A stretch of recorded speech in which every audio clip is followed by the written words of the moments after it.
Assalamualaikum warahmatullahi wabarakatuh. Sampurasun. Perkenalkan, nama saya Dani Gustira Fauzi dari Kabupaten Bandung. Alhamdulillah di tahun 2021 ini pemerintah Provinsi Jawa Barat untuk mewujudkan Jabar Juara Lahir Batin kembali melanjutkan salah satu program unggulannya, yaitu OPOP atau One Pesantren One Product. Di tahun ini saya ingin mencoba masuk di dalam bagiannya, yaitu sebagai pendamping. Motivasi saya menjadi pendamping OPOP ingin membantu mewujudkan perekonomian pesantren yang berdaya saing, yang tangguh dan mandiri. Kekuatan yang saya miliki untuk menjadi pendamping OPOP ini, yang pertama, saya pernah bekerja di lembaga sosial selama 6 zakat. Tentunya mengetahui konsep-konsep pemberdayaan masyarakat dan nantinya akan kita gabungkan dengan konsep pendampingan yang ada di OPOP ini. Kemudian yang kedua, saya sebagai founder dan juga pembina di salah satu komunitas di wilayah saya, komunitas Abatasa. Di komunitas itu lahir juga pemberdayaan masyarakat. Alhamdulillah di tahun 2019 saya bisa menggandeng salah satu perusahaan ekspedisi tepatnya di Jawa Barat ini untuk membuat salah satu program unggulan, yaitu Kampung Inspiratif. Di dalamnya itu ada pemberdayaan ekonomi, terutama ekonomi para pemuda. Alhamdulillah berjalan kurang lebih selama 2 tahun dan sampai sekarang banyak yang terbantu dengan program tersebut.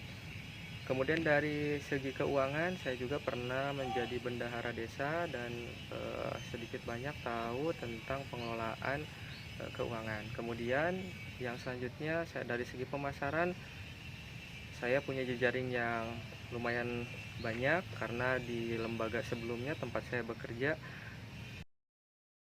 saya sebagai marketing dan tentunya cukup luas.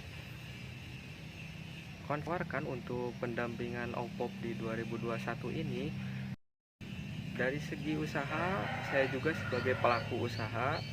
Dimulai dari tahun 2017 saya sudah mulai usaha, dari mulai pakaian, kemudian pangan. Sekarang yang sedang digeluti adalah tanaman hidroponik seperti yang di belakang ini. Alhamdulillah dengan konsep-konsep yang dimiliki bisa berjalan cukup baik.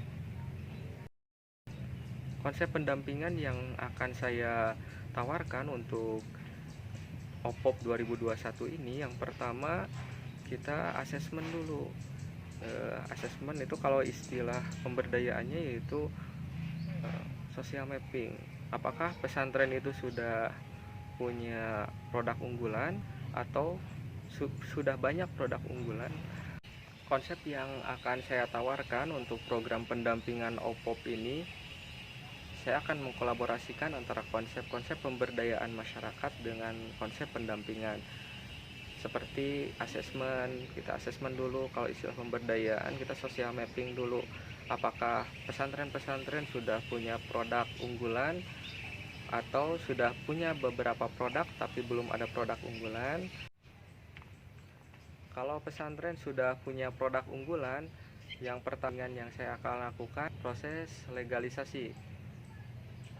Bagaimana produk-produk pesantren itu bisa terdaftar di HKI atau kekayaan intelektual. Jadi pesantren itu nantinya bisa mendapatkan nomor izin berusaha. Nah, itu kemanfaatannya supaya usaha-usaha pesantren itu bisa dihak patenkan, jadi tidak bisa diambil alih atau tidak bisa dipergunakan oleh orang lain. Nah, proses pendampingan yang kedua setelah legalisasi, kemudian saya akan mendampingi juga di proses produksi. Apakah bahan baku yang digunakan sudah efisien atau belum, kemudian dari alat-alat yang digunakan dan sebagainya.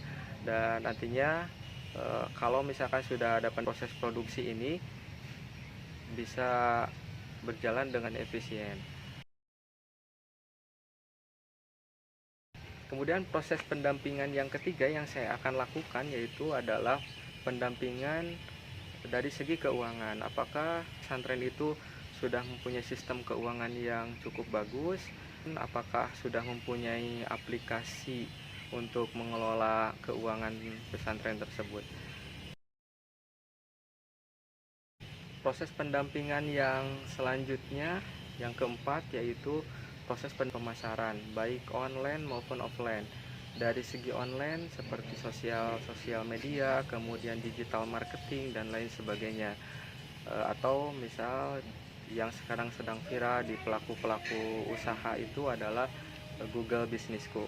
Kemudian dari offline saya juga siap membantu membuka jejaring saya yang saya miliki, karena jejaring saya cukup luas, karena di lembaga sebelumnya saya bekerja juga sebagai marketing.